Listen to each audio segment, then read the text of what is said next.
Jeremiah Jones writes, "Hey AMC crew, I really love your show. I've been a fan for about a year now.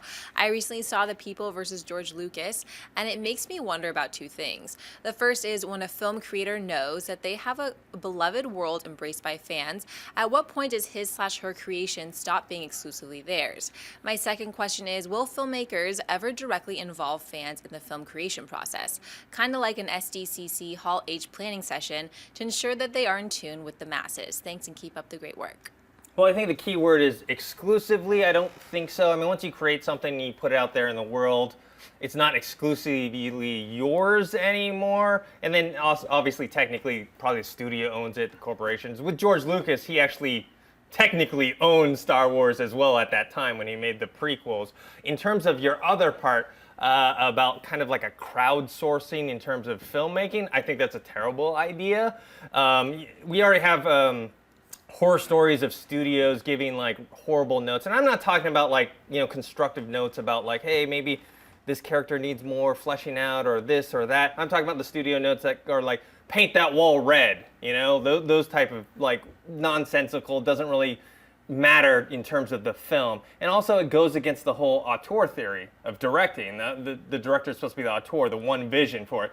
If you have a room of thousands of people giving their input, the movie's going to end up being a mess. What do you think, Christian? They do crowdsource, and it's called the internet. They look. Don't be naive in the fact that a lot, whether it be Lucasfilm, Marvel, whoever it is, they're looking at what people are saying, and they're taking notes from what fan opinions are, and not to say they're going to listen to everything fans say, but they listen to what fans are saying. That's the positive and the negative of the age that we live in with so much information, is that the studios do find out like what popular opinions, and sometimes they leak stuff to see how things are going to go over with the fans. And if it doesn't go over well, sometimes, we pulled it back because. They'll never say, for your point exactly, they're never going to say, because the fans were saying this, because that opens Pandora's box. But they listen. They pay attention, not to everything, but they're absolutely listening to us. Snip.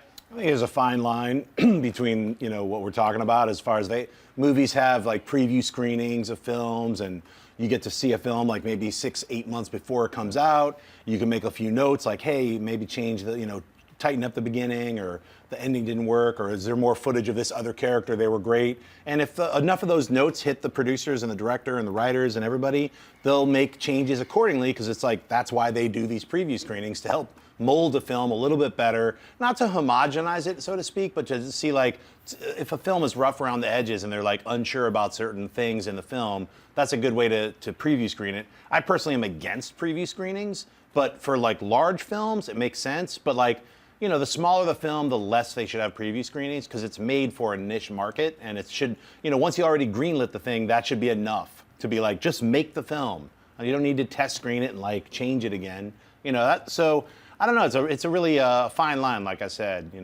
I think that's part of the excitement about Hall H, too, is that fans really can tell that they're going to go crazy for what they really want to see. When they hear cool plot points or when they see a really neat trailer, they go crazy because they know that the people behind that is actually in the room with them, and they know that they can influence it. And like what Christian said, with social media the way it is, that you can have an opinion, you get it out there. So it's really exciting time to be a fan, even if it's not Joss Whedon calling random fans on the phone and being like, hey, what do you think about this? Should I go this far with Ultron?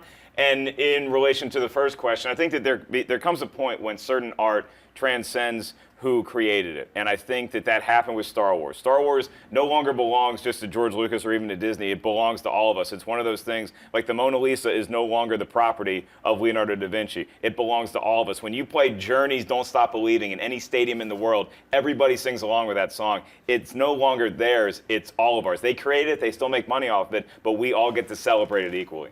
Well, I agree with you that the studios do pay attention to take notes, and the screenings that they have where they take the audience reaction to, they do fine-tune their movies. But what he's talking about is the film creation process. Like literally, let's have a big Hall H. We're going to make a movie about X, whatever it is. Let's say it's going to be the new Spider-Man movie. Hey guys, what do you guys think we should do? What villain? You know, everyone put up your hands. That's a you know? that's a recipe for disaster. Yeah, exactly. Okay, at this point, should we bring in this person? I think that's a terrible idea. That's actually how Mordecai was made. Is Oh, they just right. said, which character do you want Johnny Depp to Very play? secret convention. Yeah, I mean that question is like, I mean, to me, I didn't want to respond to that because that'll never happen. No. That would be the worst move ever made. Yeah. There'd be 4 different Spider-Mans in Hall H giving different notes. Yeah. Well, they couldn't even decide which Spider-Man to use. They'd be like, oh, well, let's do Peter Parker. No, let's do Miles Morales. Let's do Spider-Man saying. 20. Each guy- and there'll be No, different guys Ben in mass, Reilly, actually. the clone contingent over in the corner. It'll be like 50 different Spider-Mans. Can you guys cast me? Hey everyone, if you like this video, click that thumbs up button and make sure to subscribe to our AMC Movie News YouTube channel. It's free and helps you stay up to date with all the latest movie news, as well as our daily AMC movie talk show. Also, make sure that you follow us on Facebook and Twitter to stay up to date with all of our special promotions, contests, and prize giveaways.